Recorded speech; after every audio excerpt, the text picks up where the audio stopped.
I'm a big proponent of independent media. Obviously, I'm a podcaster, right? I love podcasts. I get most of my news from trusted sources on YouTube, and some of them I have to recognize their biases. Even though they won't, I will for them.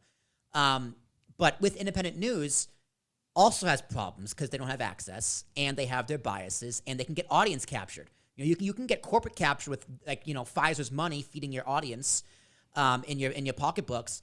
But if you get an audience and you piss off that audience, you're done as an independent content creator, independent news person. So there's plenty of flaws in independent media as well. I mean, you have a great mic there. You have an experience in radio. I'm assuming you've been on thousands of podcasts by now. Like, you probably run into this a bunch as well.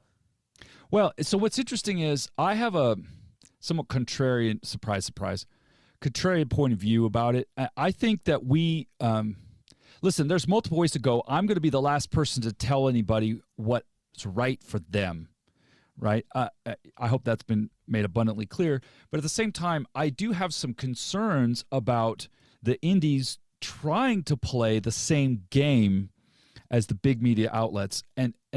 But I'm not yet convinced of what I actually think about this. Let me try out a thought with you. So one thing I do know about podcasting, both as a strategist and as a podcast producer and a guest and all the rest, the audience game is the hardest one of all. So what you just identified as the potential threat to independent media is correct. It's hard to grow an audience. It's hard to sustain an audience. And it's hard to monetize that audience, right? So in part, I have in my own professional practice as an advisor to professional services firms who want to use podcasting to grow their businesses, I've actually pivoted away from the audience first model, because I know with these particular clients and this particular set of business goals, I can help them achieve those goals without having to grow a huge audience. We could talk about that. We don't have to. No, please. It doesn't matter. Let's for do most that. folks, I'll get into the details in a minute, but it requires having a service that's narrowly targeted, which usually means B2B, and it requires an industry that's driven primarily through relationships, and those relationships need to last, because the lifetime value of a client or customer could easily run into the hundreds of thousands or millions of dollars. So we're talking law firms, architecture firms, accountancies, et cetera. And I'm selfishly defining my service offerings and the people that I can help in order to avoid the audience growth problem. So speaking of biases, I will put that one right out on the table. But here's what I do observe from being adjacent to the rest. Making content that engages people in a meaningful way such that they will support you. And let's be clear, for podcasts or any other form of independent media, the only three ways you can make money with that, from the audience itself, is through ads, sponsorships, or premium subscriptions. If there's another one, I'm not aware of it. I'm happy to learn, but I think those are the three. So you can have a large enough audience that you can monetize it on a CPM basis, right, through ads.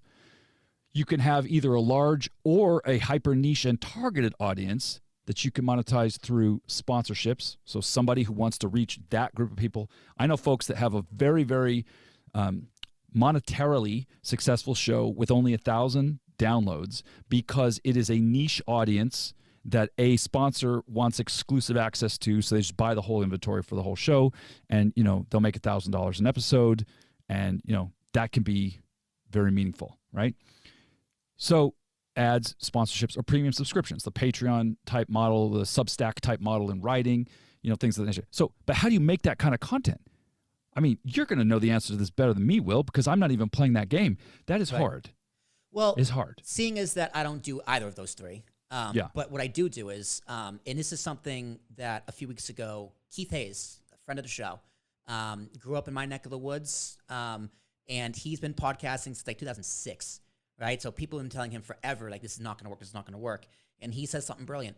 You don't need a big audience. You don't need those three to be successful in podcasting. I am firsthand in that as well. Like, he just got a partnership with the VA, with one of the people he works for, because he also does production services. So one thing I would add to your list of 4 is services. Like I consider my podcast a service, right? I am giving you a service. Yes, we are talking. It's free, but I am giving you all the content I create, all of the social media posts, like this copy from ChatGPT, as well as I'm going to fix it because it's ChatGPT.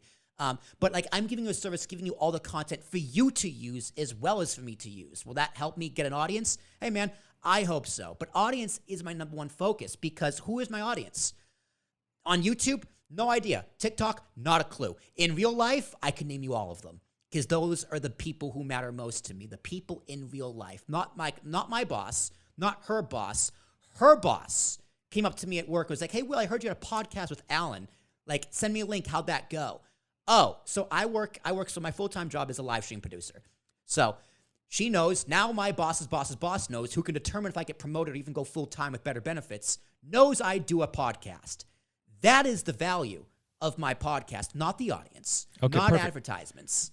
Great. So this fits actually with this full model that I have, but it's not the audience itself. So Correct. What I have said, and there's a slide in my deck, but which is awesome. Yeah. No, but listen, it's literally the best, because I'll just pause for a second and say the people who are constrained by audience growth metrics, in many ways, are going to try to play a game in which they end up down the line. And ask any influencer who's been doing it a minute whether or not they're as happy with the content they make lately as they were when they started. And the answer is no. And you ask, well, why not? And they say, well, because I'm less myself. I've sort of had to do things that I know the audience would like.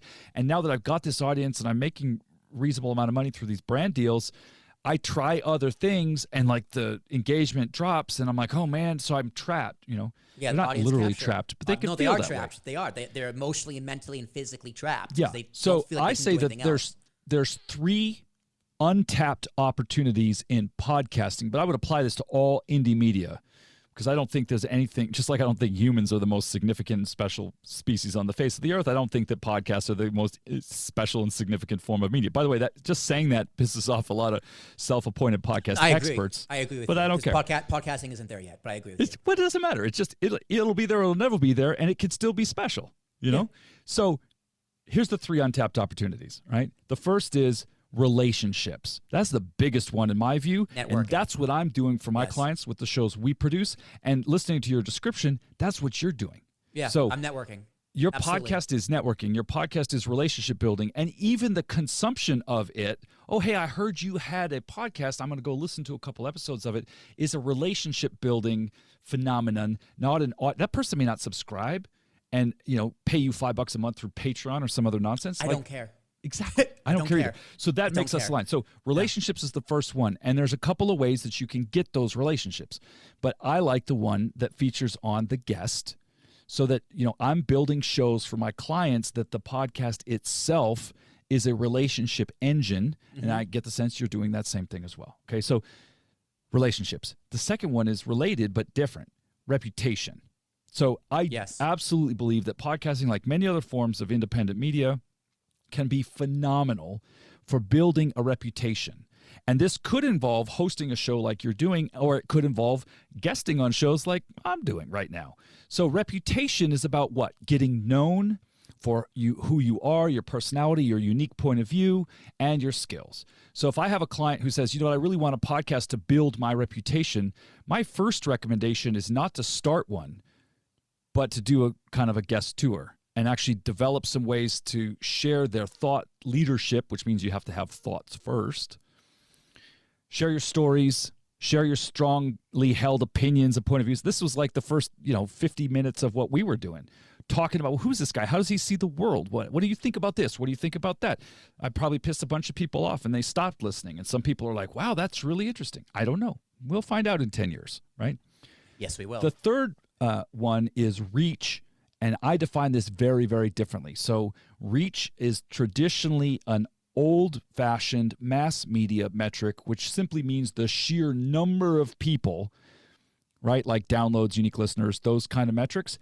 I could care less about that. For myself and my clients, I want us to reach the right person. So it's actually more like relationships and reputation at the end of the day. Yeah. Targeted reach of the right listeners is an untapped asset. So circling back to where we were like 5 minutes ago, most indie creators who are in media in some form or another, I think, are trying to replicate the reach of big shows, right? They've got listener envy, download envy, right? And they think, well, if someday I had that many people listening to my show, I'd be able to make a lot of money through ads, have Athletic Greens sponsor my podcast or The Mattress or whatever the heck, right? So I don't know. I don't know that you have to play that game. Now, you can. Some people will make it. Well, you don't. Here's but the you thing. don't. So I have the podcast acronym. Do you know what podcast stands for? If it was going to be an acronym. Give it to me. A podcast, this is Will Tarashuk original. I highly encourage you to use this. A podcast is a personally oriented discussion centered around select topics. Podcast. And the most important letter is P. Personal. It's personal. Or professional, right? If it's a business, it can be professional. The P's interchangeable. I want my professional to be more personal. So I'm with you. I would stick with personal because honestly, the mistake professionals make is they forget to be human. Yes. So I like your acronym the original way. I wouldn't change anything.